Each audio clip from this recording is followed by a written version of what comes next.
If your Dell G15 laptop won't get past the black screen, don't panic. We will fix Windows Startup, restore damaged system files, and use recovery tools to get your gaming laptop working again. A lot of errors pertain to this problem, and we're going to go ahead and jump into what should hopefully be a pretty straightforward process, guys. And we're going to go ahead and jump right into it. So first thing I'd recommend doing would be to actually go ahead and boot to the troubleshooting utility on Windows 11. So if you do a hard power off 3 times in a row, Windows should automatically attempt to launch the starter prepare utility. And if it doesn't find anything, it will give you the option to select advanced settings, in which case it will take you to a screen that looks like this. Now, if it does not take you to a screen that looks like this, or you're unable to get to that, you can also download the Windows 10 Media Creation Utility, or Windows 11. They probably will make a creation utility for Windows 11 at some point. And it doesn't really matter, you can actually run the Windows 10 utility on Windows 11 as far as I'm aware. And you should be able to run the troubleshooting utilities built in within it. So you just would go ahead and download it to an ISO file and then burn it to a DVD or USB. It'd have to be about 4 gigabytes or more. It couldn't be a small USB flash drive, and it couldn't be a CD. It'd have to be a DVD. And then you boot your computer from it. So depending on the computer manufacturer, you'd have to tap a different key on your keyboard in order to launch that menu, in order to select what boot drive you want to go off of. So it could be anything between the escape key, F2, F8, F12, for example, and those are the function keys on the top of your keyboard. So you may have to just do a little bit of trial and error. Shouldn't take you more than a couple minutes. Googling it would probably be best before you even begin. But anyway, we're ready to go ahead and jump right into it. So we're on the choose an option page. So these will look very similar whether you're booting from it directly within Windows itself, or if you're plugged in a USB flash drive with the media creation utility installed and you selected the recovery option. So when you are setting up your Windows 11 installation or Windows 10, depending on the drive you're using, there should be an option to repair your computer in the bottom left corner of the dialog window, one of the first screens that comes up. You go ahead and select that, and then it would take you to a troubleshooting screen like you see here. And you want to go ahead and select troubleshoot, reset your PC, or see advanced options. And then there are going to be a whole bunch of options in here that we're going to explore in today's video. The first one, we're going to actually go underneath advanced options, and then select startup prepare, fix problems that keep Windows from loading. So go ahead and select that first.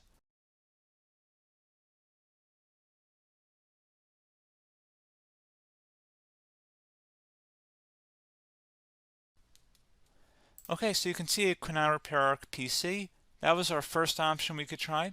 Something else, if we go back into advanced options here, and then select troubleshoot, we're going to go underneath advanced options again.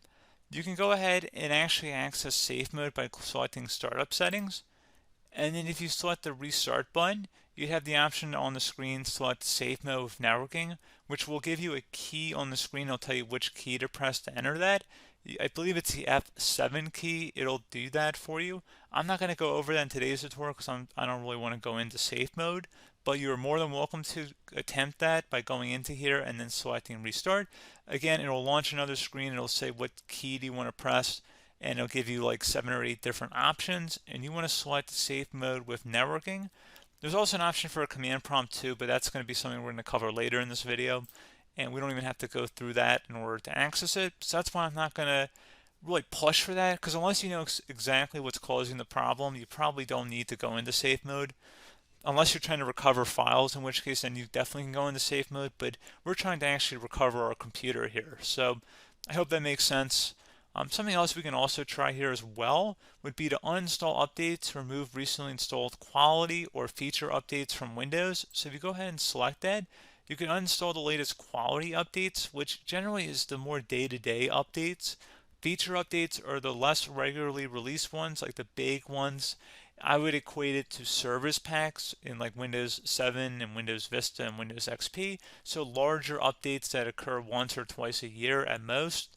And the quality updates are more just a regular update. So probably obviously depend, it'll take longer if you're going to try and uninstall the latest feature update versus quality update, and maybe you don't need to go back that far. So just giving you guys a couple pointers with that. Something else you can also look at here, and we're going to jump into the command prompt in a little bit, but you can select system restore, which will use a restore point recorded on your PC to restore Windows.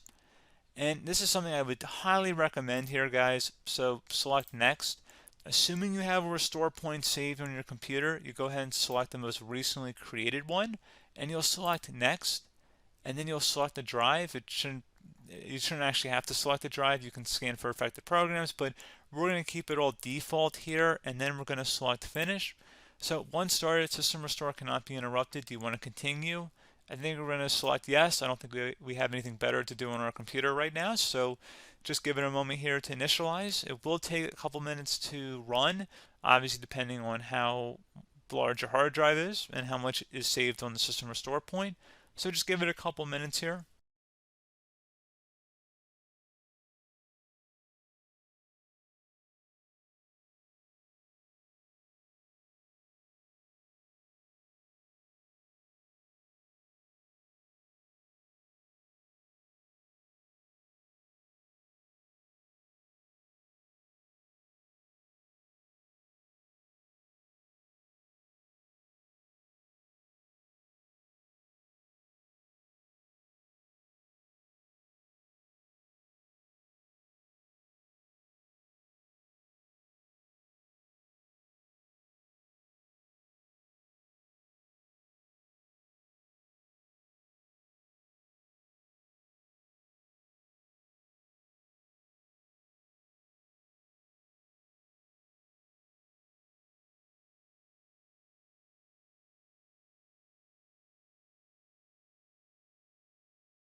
Okay, so you can see the system has been restored successfully.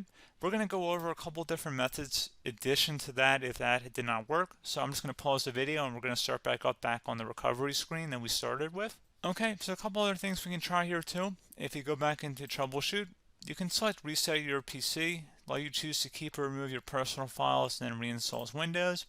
You can select to keep my files, which will remove apps and settings but keeps your personal files. You can also select remove everything, which will remove all of your personal files, apps, and settings. So this is more of a factory reset, the second option here. First option, it should not delete all of your personal files. However, it will pretty much clear most of your programs. And keep in mind, there's no guarantee that your information, number one, is even still available and easily recoverable on your computer to the point that you actually would be able to recover anything. And the second point is that there's always a chance that it won't actually recover and it will just do a factory reset anyway. So there's no guarantee that actually would keep your files anyway. So I would recommend trying to get a recovery tool and backing that up first before selecting it anyway. But again, those are a couple different options. And then something else you can try here if you go back to the choose an option. Another option, if you go underneath choose an option and select troubleshoot, advanced options, and now select where it says command prompt. Okay, so the first thing we should do is type our main hard drive here. In most cases, it should be the C drive. So you just do a C colon and then hit enter on your keyboard. So once you're underneath the C drive, we're going to type in dir and then hit enter on your keyboard. It should have program files, users, and Windows all in there. That's how you know you're in the right directory.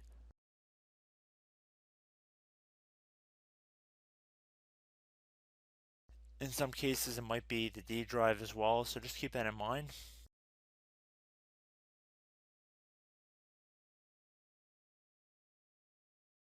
Next thing we're going to do is type in cd space / Windows / system 32 / config, and then you're going to hit enter on your keyboard.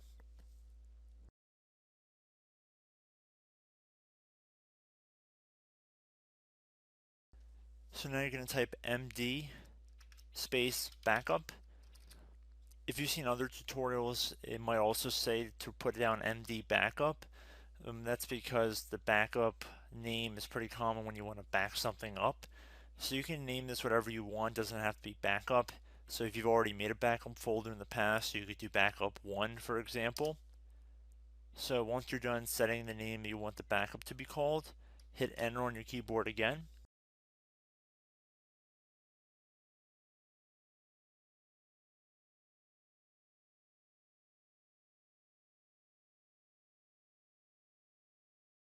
At this point you want to type copy, C-O-P-Y, space, then you want to do the star symbol above the 8 key, then do a period or a dot, whatever you want to call it, then another star sign, and then another space, and then type backup, and then hit enter on your keyboard.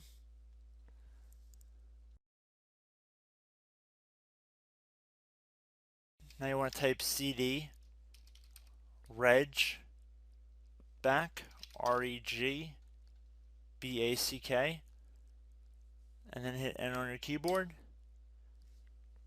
So now that we are under the reg back, so now you want to type dir again, and then hit enter.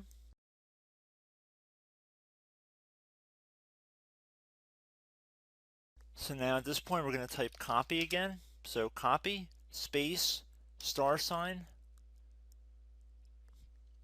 dot, another star sign, space, and then 2 dots. So we're going to type copy, space, star sign, dot, sign, star sign, dot, dot, and then hit enter on your keyboard again. So for overwrite, you want to overwrite all.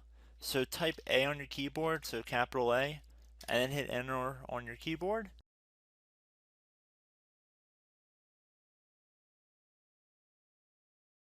So at this point you should be good to go. You can close out of the command prompt window, and if you accidentally continue to Windows 10 you should be all set. So I hope one of these 3 or 4 different methods we went through in this tutorial helped you guys out. Again, I'm not sure if you guys heard me earlier, but try to go back into your safe mode if possible and uninstall any programs you know might be conflicting with the Windows startup if you can get into safe mode. So just keep that in mind. Something very simple like that could be blocking up everything. So again, I hope this tutorial helped you guys out, and I will catch you in the next tutorial. Goodbye.